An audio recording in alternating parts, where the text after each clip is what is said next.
So just one thing I forgot to mention in most of the videos, I think that are super important, a part of the trap bar deadlift is making sure that we actually set our feet, but also our grip. So in the trap bar deadlift, typically what happens is that we do something called basically taking away the slack of the bar.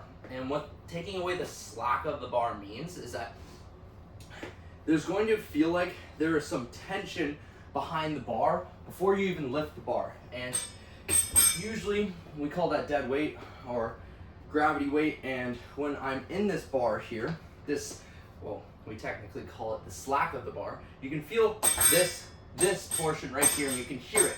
You hear this?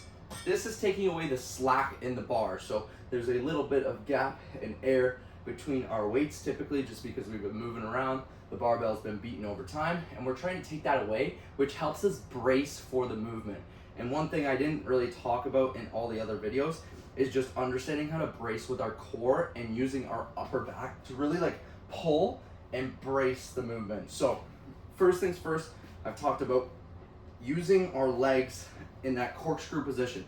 That's the first way of setting. The second way of setting, obviously, when we get into this position, is starting to like use that slack as part of the movement.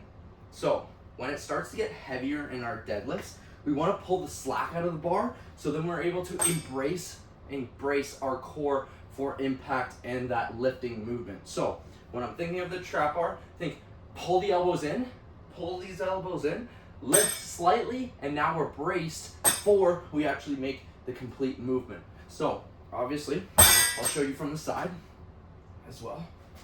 Okay, so think we're in the movement. Okay, I'm about to brace, so my butt's going back to the wall. I'm brace in 3, 2, 1.